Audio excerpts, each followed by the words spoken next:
Hi అండి, నమస్తే. Welcome to my channel రాజు అన్వేషణ. ఈ సర్పంచ్ ఎన్నికలలో జరిగిన ర్యాలీ గురించి మనం అడిగి తెలుసుకునే ప్రయత్నం చేద్దాం.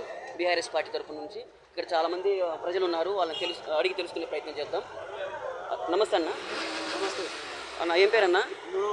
నూనవత్ వీరన్న.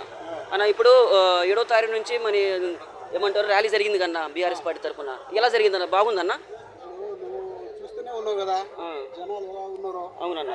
అదే డబ్బు మందు ఆశ చూపించి కాదు. అవునన్న. పక్క పార్టీ వాళ్ళు 300కి కూలీ ఇచ్చుకుంటూ వాళ్ళకు మందు దాంతో మళ్ళీ బిర్యానీ ఇట్లా ఇచ్చుకుంటూ వాళ్ళు అంటారు.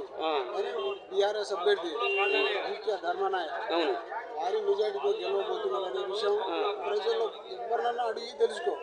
1వ వార్డు నుండి 12వ వార్డు వరకు ఒక్క రోజు కూడా ఏది ఆశించకుండా జనాలు ఏ రకంగా వస్తున్నారో నువ్వు చూస్తూనే ఉన్నావు. అవునన్నా.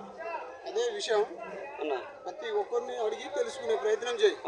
7వ తారీఖు నుండి 12వ తారీఖు వరకు అవునన్నా ఆయన మీద సింపతితోనే ఇలా వస్తున్నారు.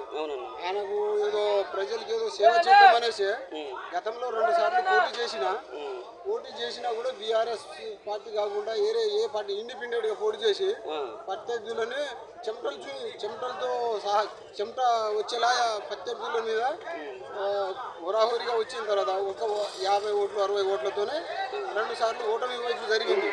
ఈసారి అలా జరగవద్దు అనే ఆశతోనే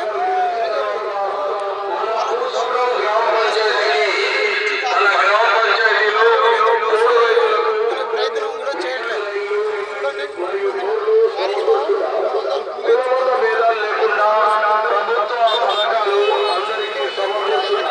అంటారు కదా ముందు పోయి వెనక పోయి అన్నట్టుగా అదే 14 తర్వాత ఫలితాలు ఏ విధంగా ఉంటాయో నువ్వే చూస్తూ ఉంటావు. 14వ తారీఖు రిజల్ట్ సాయంత్రం ఉంటుంది కదా? మధ్యాహ్నం ఉంది కదా, 2 వరకే తెలిసిపోతూ ఉంటుంది ఆల్మోస్ట్ ఎన్ని వార్డులు గెలిచారు అనేది. ఏకగిరియంగా గెలవబోతున్నాం.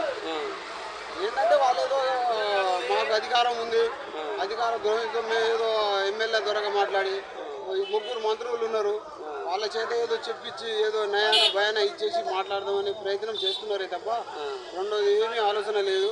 గెలుపు మాత్రం పక్కా అన్న? గెలుపు మాత్రం పక్కా. ఓకే. గెలుపు అనేది తగ్గదు బరాబర్. ఒక్క ఓటు వాళ్ళు అనుకుంటున్నారు బయటపడతారేమో అనుకుంటారు. మేము గెలిచే 400-500 ఓట్ల మెజారిటీతో గెలుస్తున్నాం. అది పక్కా 100 to 100.